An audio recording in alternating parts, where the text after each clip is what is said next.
Good morning, and welcome back to the ThriftCon News Podcast. It's about 1 o'clock on a snowy Tuesday afternoon here in Denver, Colorado. We have some great stories lined up for you about sustainability and fashion, but first, let me kick it over to Ken for an update on traffic.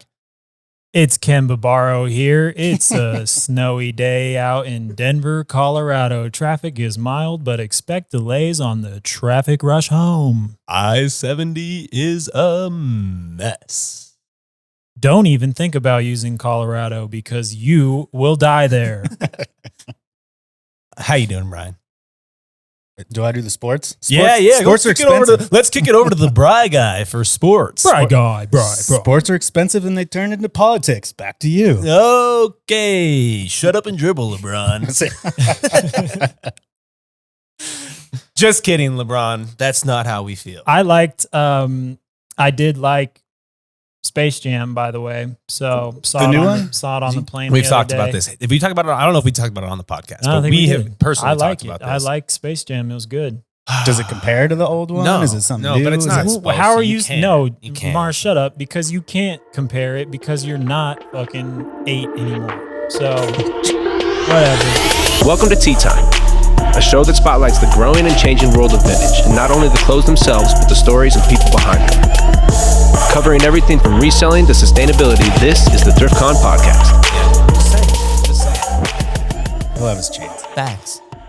Fashion sustainability in the news. We did the news intro because we're doing a news podcast today. It's facts. Stuff that happened not in the last 30 years, but more in the last 3 weeks or months. So like 30 days?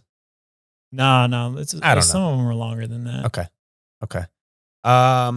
Brian, I think they're all in ongoing I want you quest. to kind of take us through. Let's have you start off today, just because you are, you're the writer, you're the one putting these scripts together now. So take us through it. Well, our first story comes from Ruby Labs.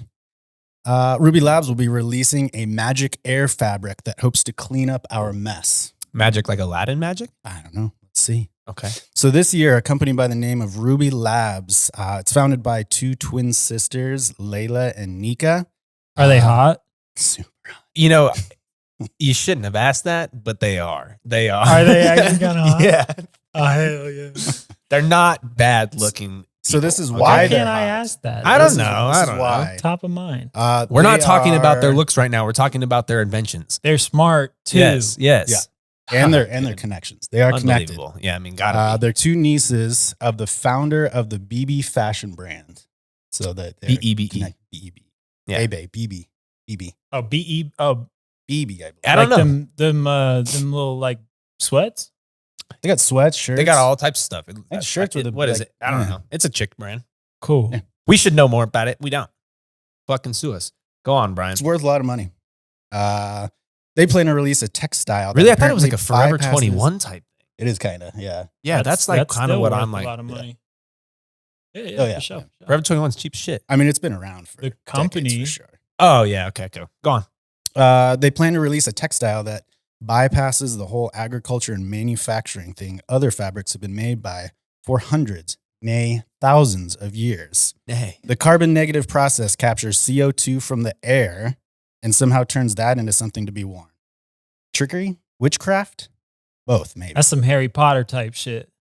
It But, is. I mean, unbelievably valuable. So they show a video. Expecto of how- driposha. And then your drip pops up. They show a video of how it's supposed to be done, and it's just the two sisters eating the word CO2 and then like TikToking it out. Just shitting out. Really? Yeah, exactly what it is. So I don't know. That didn't explain the process to me at all. They're like, just get None them of on this- camera and everyone will It's- go with it. Yeah, none of this makes They won't sense be to listening me. to what they're saying. But So if it's all true, that's a pretty cool idea. They're like making something out of what, we can't perceive it as much, but there is stuff floating around the air that you can, It they is, and they say can, that you can do something. yeah, and what they're saying is that they pull it from the flumes of factories, the CO2, or they get it out of the groundwater. They can get it out of pretty much anywhere and turn it into a fabric, a textile, which, I mean, it's a game changer. So they're not necessarily against fast fashion. They just want to make fast fashion cleaner. Okay. Yeah. Yeah, they can't be against fast fashion. Otherwise, daddy off with the head. That's Uncle would be mad. this is Uncle. kind of blowing my mind. I'm just like, Yeah, go on. I want to hear more about it. So the sisters' mission is twofold. One, like I said, that it isn't necessarily against fast fashion, but two, it's using the same processes that trees do. It kind of pulls the CO2 out of the air, turns that into a bulky body. That's why trees look so good. And it's just utilizing what nature has been doing for many billions of years and doing it for ourselves. Off topic. Do y'all remember that doll that they used to sell on Nickelodeon commercials? And you would like squirt some water in its mouth and then it would like shit out something in its diaper? No. Bro. Forrest. Okay, even more off topic, but no, I have no fucking idea what you're talking about. Dude, there's this doll that you squeeze the bottle into its mouth and it was like, and then I think it had a battery and it was like, I made a beppo. And Baby poops a lot or something. No. Literally, I think I know exactly what you're talking was about. in the name. But I also wanted to shout out Forrest. Bam, bam, bam, bam. We don't have a horn. Do it. But we don't have a horn on there. We got a sad horn. that's an appropriate sound for Forrest. But first time ever, ThriftCon podcast. Tea Time today is running with our very own producer. We got someone in the background Googling us, Googling for us, Googling us probably too, just wondering what the people are talking about. But no, just feeding us lines. This is a whole staff. Oh my God, we're getting so elite. So yeah, shout out to Forrest today, and he's over, and you found these toys. So there's hella dolls that poop, but the one I was thinking, of was the Baby Alive. So yeah, there's its little Baby bottle. Alive, right? There's its bottle. You put like stuff in the bottle. I guess you put a banana or a pineapple in the bottle and then shake it up, and then it's diaper, and then it like Bananas clogged it like up, makes it like makes a little like it makes a potty. Do you think it smells? I don't know. Do they have that's like those are like that's like the $80 one. The $80 one is the one that's like comes with the smells too. It honestly should be cheaper because you're teaching your child how to be more responsible and wipe its own ass. Right? You know? It's doing a service. Yeah. Maybe that'd be That's making expensive, more, though. That's more really sense. all I you was have gonna to say, teach that's your expensive kids. though, you know? Yeah. That is, yeah. What else do you got to teach your kids, Brian, other than just shit? Where to find the water, how to eat, and wipe yourself, and like you're a good parent after that. How early do you teach them that? Like how early do you stop feeding and Where giving to them find water? the water. they just like I mean, have to they fend for can themselves start, at what yeah. what age? Fend for themselves at 5, maybe. You know, Amazing. like this, Yeah. we're Amazing. talking like, I mean, if I think I was doing a little fending at 4, maybe 3.5. yeah. I mean, maybe your parents work in the shoe factory, and you're just dreaming about making shoes too at 8. Okay, so speaking of, this is a great podcast thing, you know. Speaking of 5-year-olds, what explain this process to me like I'm a 5-year-old. Okay, talk to me about what they're doing and how they're doing this. I mean, I have to understand it too. TechCrunch just has these, you know, really basic photos of the sisters doing sciencey things, and that's just dropping stuff dropping into beakers. things into beakers. And a lot of rich people do that. They drop things into beakers and money comes out. And I'm just fascinated by this. So no, I don't know. The technology used is apparently quite flexible. It uses a lot of just different types of CO2. Well, I guess there's not types of CO2s, but different areas to capture CO2. Sources. So sources, yeah. And it turns it into, hold on, let me check my Cellulose. No, it's cellulose. Yeah, Yes. which is used to create viscose-based yarn. And then, of course, yarn is used to make pretty much anything textile Wow. related. Cellulose. I don't know how it happens. Turns it into rayon though, which is the third most used. Oh, so that's fabric. the fabric So they're ending rayon up with what- is what you rayon. come- Yeah, you're not getting anything like a cotton or leather or That's tight. rubber. You're not getting Oh, sheep's wool. You're not getting sheep's cashmere coming out of it. Check out my new cellulose jeans. Yeah.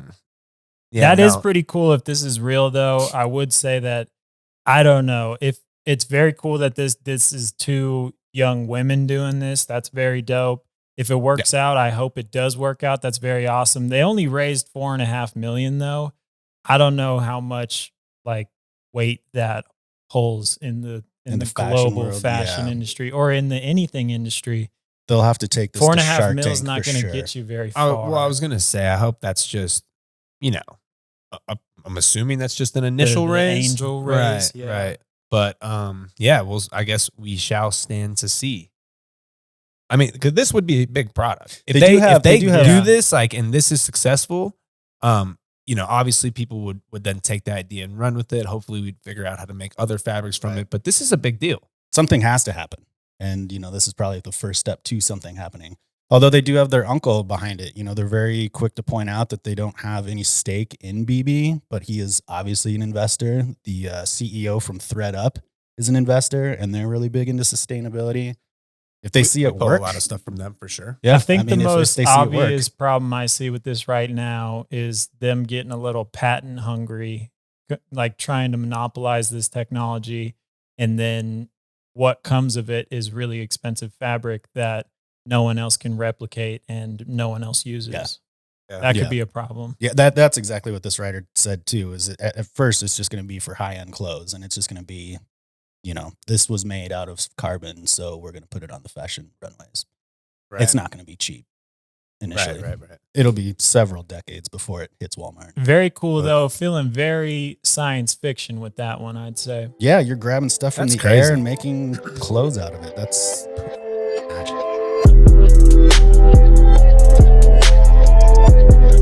Okay, so second story we have today, it comes from an international design competition called Weave 2.0. So maybe not the most interesting story on our list today, but definitely cool enough to mention, cool enough to check out, especially if you're somewhat of an architecture geek or if you like to keep abreast of how the fashion industry is moving forward. Last week I like to keep abreast on me at all times. I had to say, Brian put the word abreast in that in our script, and I'm like, I'm not going to say that, but so instead I said it with emphasis. I keep abreast or two. Use it once a day, and it's fine. So yeah, last week the winners were announced and dubbed the Fashion Gem, the winning building, the winning conceptual building, because these aren't buildings that are necessarily going to be made or created. It's a concept, but it's best. It's to have applied the best use of function and form in designing a fashion event center that focuses more on sustainability and less on being the building equivalent of the drunk guy that shows up to parties and leaves bottles everywhere.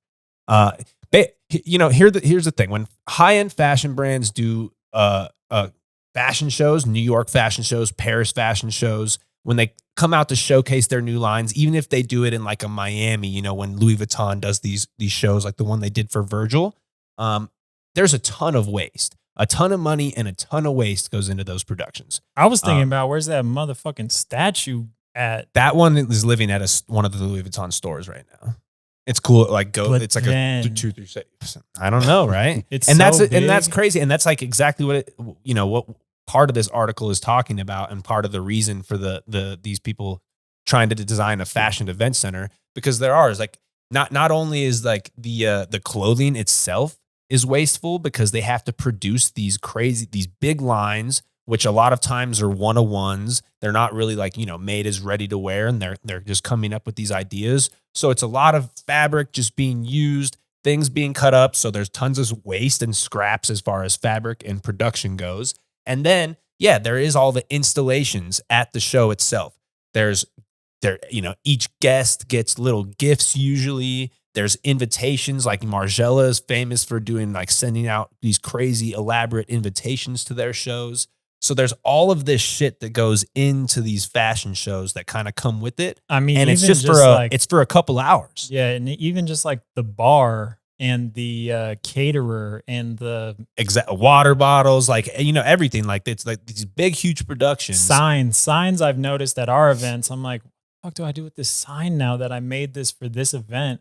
That kind of frustrates me. But yeah, like, think about that on a bigger scale. When we toured the LA venue and they were selling it to us, and they were like, yeah, that whole wall right there was covered with P. Diddy's face. Yeah. P. Diddy had a party at our LA and it was like 60 feet tall by 30 feet wide. And I was like, well, what did they do with it afterwards? They're like, I don't know, put it on a truck and threw it away.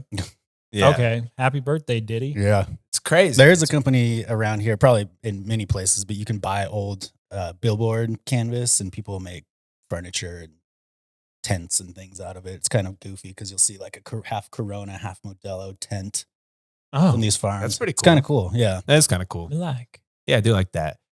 So you can get P. Diddy's face for your couch, I guess is where I was going with that. That would be a legendary couch. No, you could get Sean Penn's face. I would couch. I can't wait for that to come in. One of the quotes from this article, from one of the people who designed this building, was all of this waste can be avoided by designing a dedicated fashion center that can be standardized to the lavishness of fashion weeks without compromising on sustainability. So that was their goal coming into it. Let's make a place that can house these big brands and pull off these elaborate shows where it doesn't lose any of the value or lose any of the experience for the brand. But it also, enables them to move in kind of a socially conscious way or an environmentally conscious way. I guess the question remains: are they going to make it? Yes, right. Can this happen? Can fashion events be glamorous and eco-conscious at the same time? I think they should. It looks pretty cool.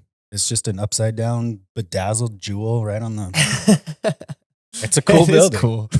But like my question too is like, okay, so like a couple, I don't know, just how versatile can it really be? Because brands don't want their shit to look like the other brand. And like, especially these high-end luxury, like design houses, like these Louis Vuitton doesn't want to have their show at the same place that Dior has their show. They want it to look completely different. They want to manipulate the space. Like, so I just don't know. For me, it's a tough sell on the brand side. Like, are they really all going to want to just, come and do a show? I mean, but that also could be like a really cool experience too. Like it's a Paris Fashion Week schedule type thing, and it's 10 shows, and you just get to go as a guest and sit through all 10. That could be cool too, and a way that could revolutionize that Fashion Week thing. Because like Mark Richardson said a few weeks ago, before all these digital shows, it was tough to see all these brands, and you usually skipped a few smaller brand shows just because there were schedule conflicts. So just scheduling them all back to back to back, one venue could be a cool idea as well. Wouldn't it make more sense if we're being environmentally conscious to retrofit an existing building than to build a new building? Yeah, but I don't think that. I wonder. I think they're arguing that. I don't know. I think they're really trying to appease the glamour. Like they want this to they want these people to come in and use this shit, and the general contractors who sponsored the and these buildings too. They're designed to face the sun in some seasons, or have shade in other seasons. The roof is the way it is, so it can have like solar capture. They use different materials. I think retrofitting might actually be more expensive if you're dealing with some of the older. Oh no, skeletons. I'm smelling cap on this one, bro. I don't know. Well, also too, it's just conceptual, guys. It's basically conceptual art here. If we're really talking about it, they're probably going to build this. It's like design. Metaverse. It was a design contest, and it was like conceptual art, it's a great concept. It's a great theory, right? Yeah. So that's what it was. A metaverse level. It's like that. Yeah, it's like that building that they keep posting about. That's gonna get made by like 2023 or 2025 or whatever in Denver. With the that trees. has like all the trees running through it. The one that's like they're all gonna just be dead for like half the 7 year. to 8 months of the year. It's ridiculous. I remember you showing me that. Yeah. It keeps getting posted too. It looks fucking sick. Hopefully it happens, but like it's just. It really doesn't make a lot of sense. It doesn't make palm a lot of trees sense. in the conceptual drawings. So go to the Fashion Gem, check the Weave 2.0 winners article out if you want to. If you don't, I could fucking care less. Still a cool idea though if they did it. If they did it, they won't though. Not gonna happen. I mean, it might happen in some fashion, but that exact building that we were just looking at probably won't happen.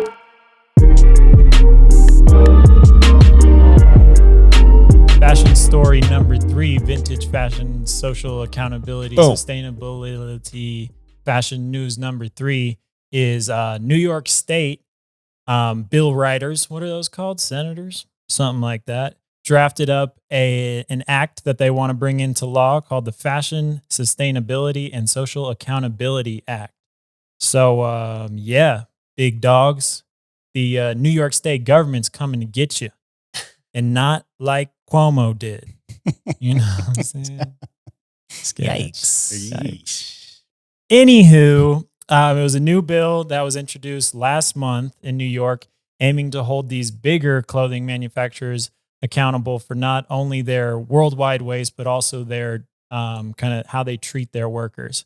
So yes, this is only in New York, Right. but they're saying anybody who's kind of operating in New York would fall under this umbrella if this were to pass, if the libs push this through. Forrest, can you Google right now some larger fashion brands or like who's based in New York that this would actually affect? Not based in New York. It's anybody who does business. Does at all business in New York, right? Yeah, Right. Anybody selling a pair of underwear in New York. So I guess just 100 like- million pairs of underwear. But anything while over 100 he's million. while yeah. he's doing that, I mean, you're talking like Shine, Nike, like any of the big brands, I think would fall under the umbrella. I think it's Sheen. Shein, yeah. Shein. Shows how much Shein. we know. We don't even know how to pronounce it. Well, I read it on the internet and I don't know how to pronounce things on the internet in my head. I feel that. You got to It's just do the YouTube.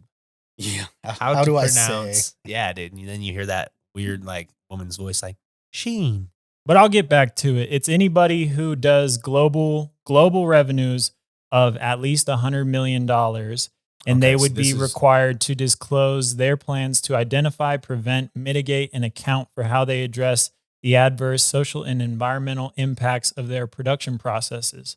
So this would be everything from big, haute couture fashion houses who are doing 100 mil down to, Hanes or Target brand or, anything like that. I mean, they're doing 100 mil. Forrest sent us a list. What's it say? It's I mean, it's like you said, it's pretty much anyone that you would think it is in New York doing over 100 million.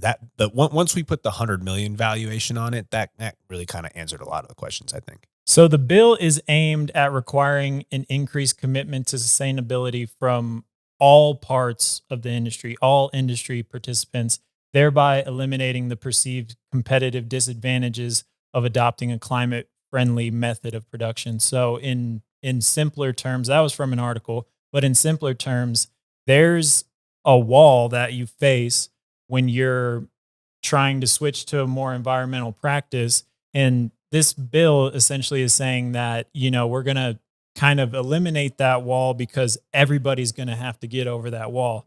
So the early movers may have an advantage if this becomes law, but it's basically leveling the playing field.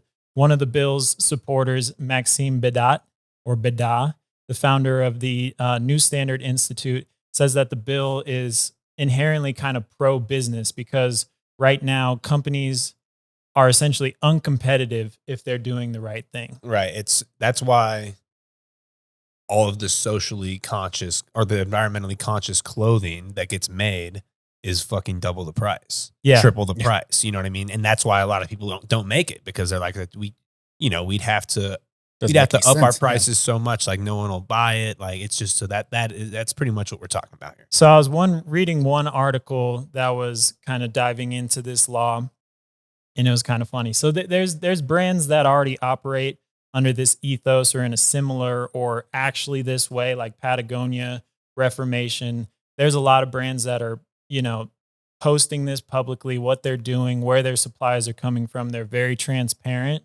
But in the article, they shouted out this company called Kering, which is the parent company of luxury houses like Gucci, which is the second biggest fashion company in the world. Might surprise you, just under Nike.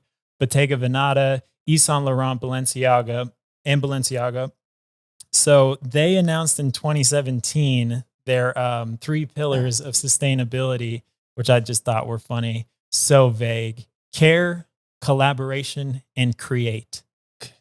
It's just buzzwords. What and the it's fuck and does it's like create? That's not even in the same Sounds like it's a not even marriage. conjugated the same way. Like wouldn't those need to be more like active verbs? Like what does care mean? What does any of that mean? And then create what? What are we creating? More bullshit. I was gonna right? say like we don't. Yeah. I thought like create is like the opposite of what we want to do. Decrease. Yeah, that's funny. And it's by the 2025 sustainability strategy. Like, how close are we to that, guys? So vague. Oh, that thing got clobbered with the pandemic. How Everybody close are we to that? But it just kind of Very puts it into far. context. Like, this is all you got to do to get on this article and a list of people who they claim are already up to something is just say, in the next 10 years, we're going to care, we're going to collaboration, and we're going to create. What the fuck does that even mean? It's anyway, some people greenwashing at its some finest. people aren't even doing that. They aren't even coming up with 3 verbs.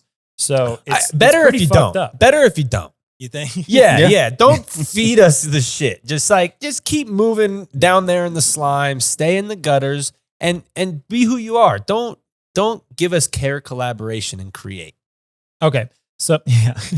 Keep that. Those words just don't work together. Like what low level PR intern had to write those 3? It's so stupid.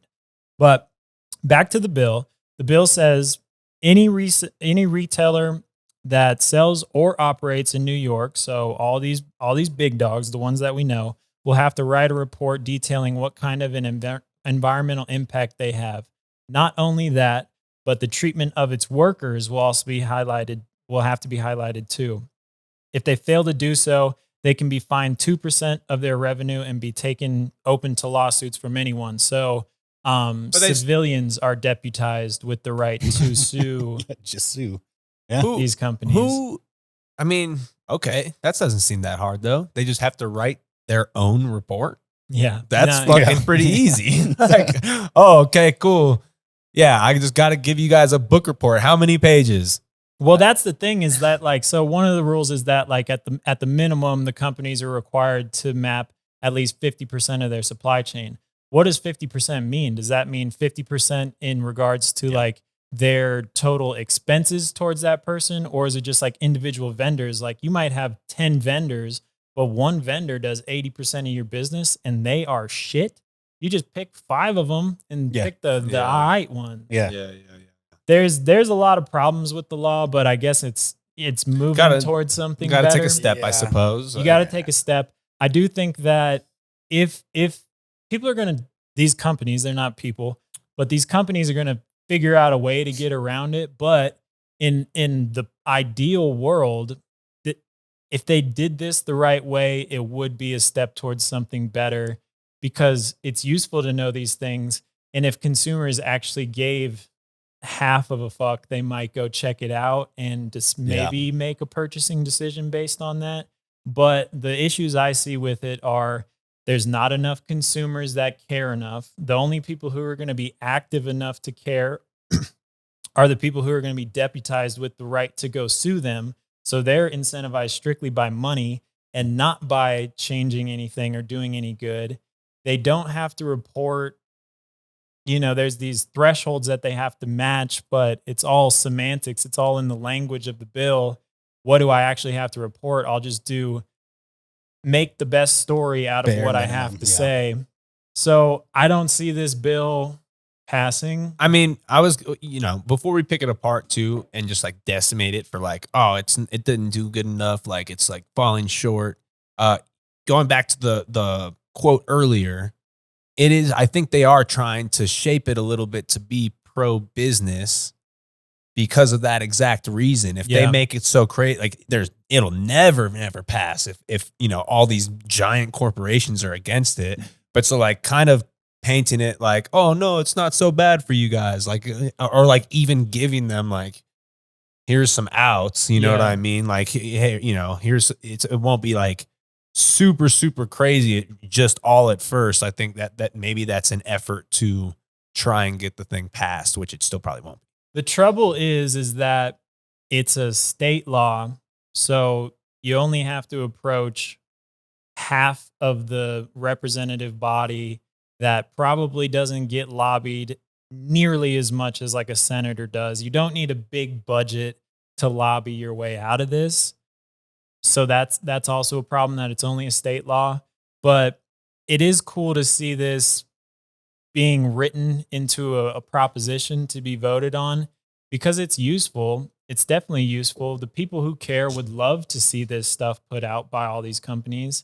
And just because it's in New York, I mean, New York is a pretty big mecca of capital moving around. Like, everybody's going to have to do this if this were to pass. So it would give consumers a bit more of a resource to make an informed decision, because if you really try and go out there and do it right now, it's just more of a gut feeling, like you don't really know. And there is so much greenwashing that there would be some sort of evidence. Yeah, to it puts that. a standard into what companies should put on their website in order for consumers to make the right decision. But you're right, it opens it up completely to manipulate the truth to make themselves look better. California actually signed a part of this bill into law. It was the Garment Worker Protection Act, and they signed that into law in 2021. So there are bits and pieces of this law that's more on the employee and the worker side, which is very cool. I mean, people need to be getting paid what they're supposed to be getting paid. I think this is a good industry to approach, because although it is relatively a small industry compared to weapons, oil and gas, energy, aviation, all those are likely way bigger industries with, bigger budgets to lobby out of this. We got a lot of carbon being created by these people, these companies, and they're a little bit more approachable than, say, BP. It's a little bit more approachable to ask these people to make a change, because it's so ingrained in politics that you really can't fuck around with the oil guys and all that. So I see where they're going. They're trying to do something lowest hanging fruit kind of situation. Some companies that they're 100 million, not 100 billion. So they might be a little bit easier to enact a change with. It's just smart business to try to do better every year. If you're just kind of riding the fence or going backwards, I don't think people really want to fuck with you. Yeah. Right? I mean, something's got to change. Questionable. I feel like there's a lot of people who can just skirt around that, because the majority of the people, honestly, I don't think the majority of the people care or even look into what the companies they're doing, like the companies that they like, the companies that they have all around their house. I don't think the majority of the population really take the time to research at all how it's those a lot of work. Companies move, Yeah. It is a lot of work. There, we spout out facts about sustainability and fashion, and that is a big part of our company. That's something that we like to talk about, but it's not the only thing we like to talk about, because obviously we're a small company dealing with a bunch of small businesses. Obviously there's compromises that we have to make, but we've spouted out some facts. I actually got into one article by the BBC, basically, how could we possibly make sustainable fashion happen? And there was a few kind of figures and numbers that I pulled out that I thought I hadn't really seen before, or I hadn't seen put this clearly. These are good. These are good. I'd like to pop those these numbers out. So the first one is, according to the Ellen MacArthur Foundation, the average number of times a piece of clothing is worn has decreased by 36% between 2000 and 2015. And in that same period, clothing production has doubled. So clothing production's up 50%, and people are wearing a specific piece of clothing that they buy 36% less before they get rid of it. That's crazy. I mean, that's a big skew. And if that keeps happening, you're just like, one affects the other, and there's two curves that are both going in the wrong direction. That's fucking bad news. So this is why we do this, and why we say, obviously, to get a vintage shirt, you either have to go to a market or you have to get it shipped to you. But I mean, give me a fucking break. Like, if you can keep what's alive, you're doing something. You're definitely doing something. It's not the only thing that you can do. We're not claiming that we can change the world doing this, but like, by wearing your clothing more, buying the pieces that you want to wear and actually wearing them, and not buying into the production that's being doubled. The production is being doubled because there's demand, right? Mm-hmm. And the demand is because people are wearing the clothing less. And the people wear the clothing less because they're making more. So the only way to stop it or attempt to stop it is to buy stuff that hasn't been used and wear it the appropriate amount of times. That's kind of up to you what you think is appropriate, but probably more than you have fucking worn it. That'd be something interesting too, with that first story about their fabrics, if they're even going to last 30, 40 years. You know, is it something that's going to be able to be worn 100 times, or is it just going to break down after 20, throw it away, go get a new one? Yeah, that's a good point. Is there going to be vintage 2022 shirts in 2062? We're not going to care, but that's we're going to be a little old. Dude, hell yeah, dude. I'm fucking living forever. Vintage fucking Balenciaga, dog. The vintage Balenciaga Gap. Hell yeah, bro. Like I gotta say, I love Run the Jewels, but this hoodie is not gonna last 30 years. Like this is not. Another cool one that was from that article that I liked that we put in here is Levi's put out some emission statistics, and we've covered some of their statistics before in other podcasts. I believe the Levi's one, maybe the mindful consumerism one, we touched on it because they put out a lot of information about their supply chain because they're really trying to switch up. You know, jeans take a lot of water to make. There's it's pretty wasteful process to make denim and then create their jeans, which we did touch that for sure. But this here, there was a bit of new information in this one. Just over a third of Levi's emissions come from the fiber and fabric production. So that's 33%, 34% come from the actual production, right? So that is a big part of their emissions right there.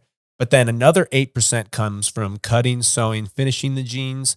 16% comes from packaging, transport, and retail accounts. So getting the clothes to the customers, the people like us who are buying it, that's 16%. So we're only at about 60% that is actually caused by the manufacturer.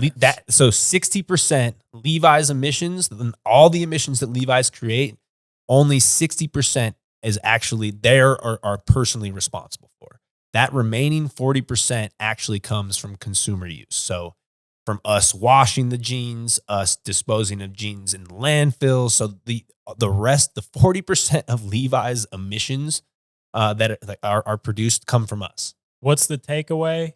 You don't have to wash your clothes as much as especially we've been jeans. Socialized to. Especially jeans. If you have nice jeans, if you have selvage ones, you aren't washing them. Yeah, if you do the research, raw denim and selvage denim is the best way to buy denim. They're mad fucking uncomfortable. So what's the fix for that? Buy a pair from the 90s. They've already been broken in. Yeah. There And, you go, there's buddy. people... And you just pop people them do in the freezer. freezing. Yeah, people do the freezing technique, and especially with APCs and stuff, they'll write on the inside how many times they've frozen it or how many times it's been washed or whatever. So you can get crazy with it. I don't do that with I have a couple pairs of selvage jeans. I have a pair, from the 50s or the 60s, and they're broken in so nice. Just get an old pair. Just get an old pair if you don't like the stiffness. The main thing. The best jeans to buy are jeans that are all cotton, and we covered that as well. And that doesn't have to be selvage. It just needs to be all cotton, but then you give up that stretch factor, which everybody has come to love in the last 25 years. Mm-hmm. Mm-hmm. If you work from home, you can just throw away your pants. Don't buy another pair ever again. You don't need pants. Zoom calls are just waste up. You could also feed your pants to your kids, right?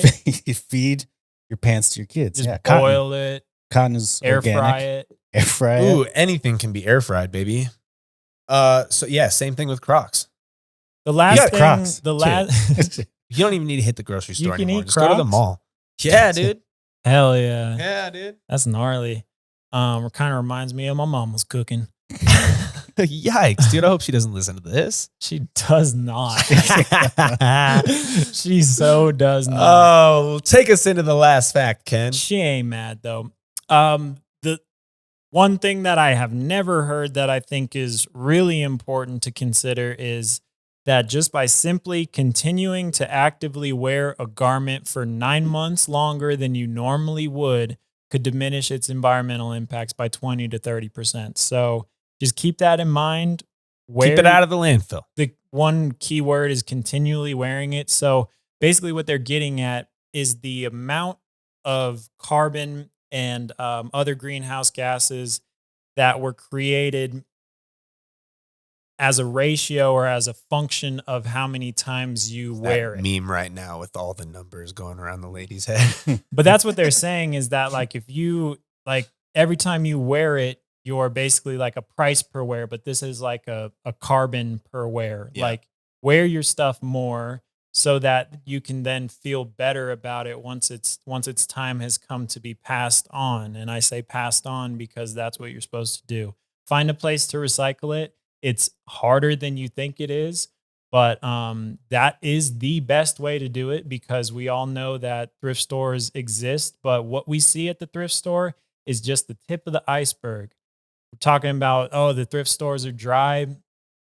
Yeah, maybe Right. from what we want, but they're not fucking dry of shit. So No, definitely not. No. 20 to 30%, you can diminish your individual pieces carbon environmental impact just by wearing it for 9 months longer. That's not that long, but I know a lot of people wear something once and you could pretty much just call that one day that you wore that thing. So that's bad. That's bad. It's not good. It's not good. I'd like to bring back an old segment, something we were going to start in season 1 of the podcast. But we fell off with it, and I think it should come back. The Legend or Legend segment. Brian, I don't even know if you're familiar with this. Nope. So, and it's good that you're not, because then we can re-explain it. So, Yeah, if there's any new listeners, whatever, because we haven't done it in a long time. Legend or Legend. Basically, we pull up an old story, a classic story. It can be pop culture, sports, just whatever. And is it a legend or is he a legend? Legend or Legend, right? So the two uses of the word. Yes, exactly right. Exactly right. Clever. Legend or Legend. So the one that I have is actually comes from Paul Van Doren's book last week. Okay. So that's why I thought it'd be valuable to bring up. It's a little callback to the Vans podcast last week. But so Paul Van Doren's favorite baseball player of all time, Ted Williams. He calls him the best player of all time, just behind Babe Ruth. He grew up watching these guys. He watched them in person. And so the 1941 season, by the way, I'll fucking spoiler alert. This is all fucking true. So he is a legend. Ted Williams is a legend. Spoiler alert. Oh, you screwed it up, but no, the way I'm telling it, it's done. So spoiler alert. But so 1941, Ted Williams is, if you know baseball, this is an iconic season for him. This is when he set the record for the Major League batting average, which still holds to this day. And he is going into the last day of the season.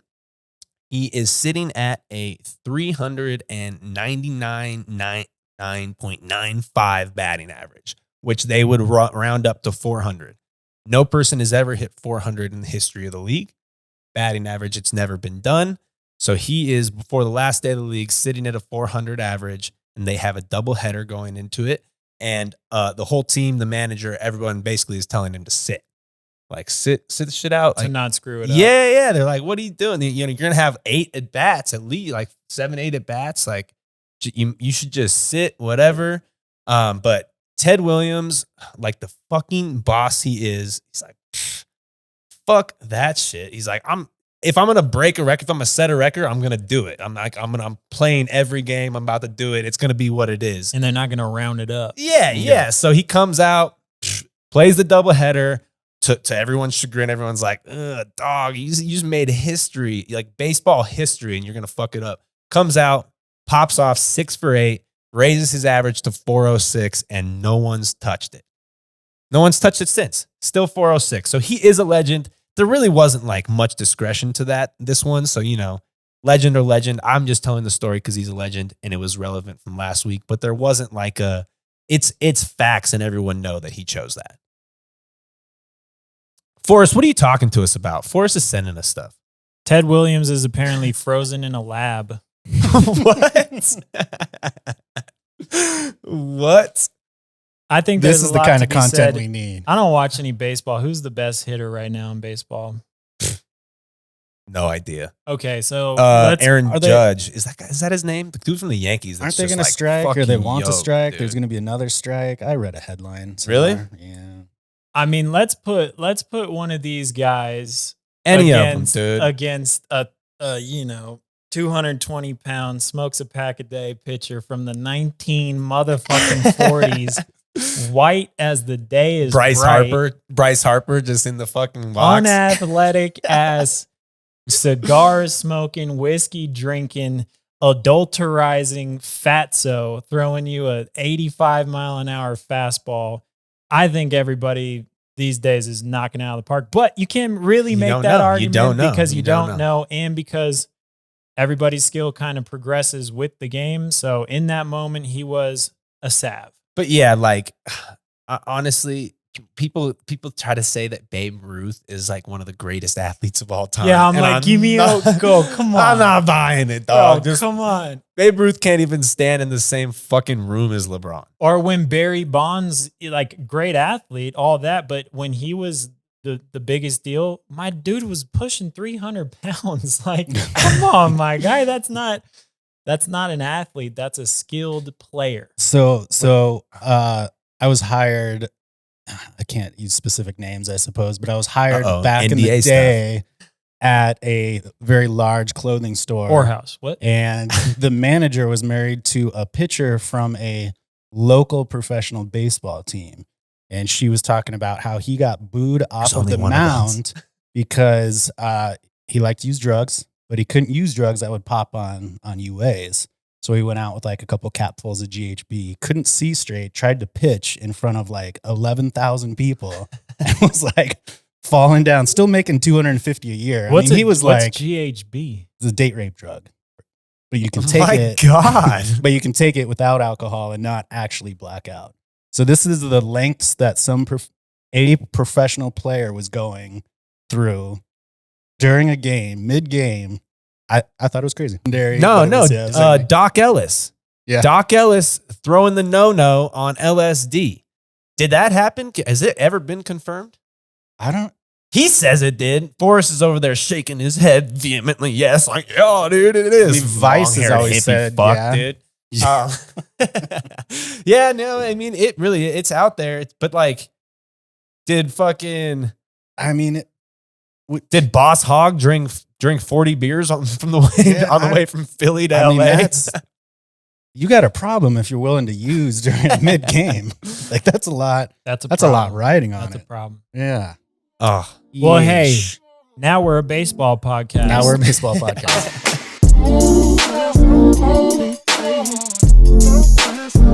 So there was a lot of attention paid to Andre Talley and Virgil Abloh, and rightfully so. But there was another very important person in fashion who recently died. Designer Thierry Mugler. Thierry Mugler. Thierry Mugler. Yeah, Brian, give him a shout out. Thierry Mugler.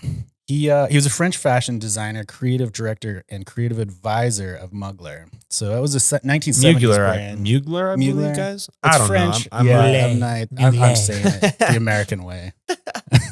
But he was big in the 70s. It was super big. He dressed people like Michael Jackson, Madonna, David Bowie, Diana Ross, kind of the people that were just way out there in fashion. Yeah, I was going to say, I think he's huge. I think it was talked about, I don't know, I think everyone kind of got their flowers. He was talking about when he passed away, for sure. Maybe we spoke about it as a group or maybe on the podcast, but we didn't talk about this guy. Just another bit of news. I mean, he was big. He was kind of wild. He if you look at the photos from the 70s and 80s, super, super attractive guy. Sex symbol, this guy. Sex legitimately, symbol, right? Yeah, legitimately. But he was in like a Sean Penn. That's CK ad. That's going to be a callback for all of season 2. I hope it is. Shout out to this guy. He absolutely fucked. I mean, look at him, dude. He did. Come on. Come on. I want to say it was a motorcycle accident and got, his nose just completely obliterated because of it. So that sucks, but it sucks to lose somebody like that because he was extremely prominent and dressed a lot of our favorite celebrities. Congrats, That's Thierry, what you made it. Okay. Are we done? I think that Let's pretty get the much fuck, covers dude. it. That's good. That's stuff to do. Maybe we do this more, but maybe we don't. But these were 3 good stories that we pulled out. Valuable. So Valuable. if you listened all the way through, thank you so much. Continue to do so. And we'll see you next time. Bye-bye. We're going to go shopping for some vintage dolls. Poop doll. Poop dolls. I will not be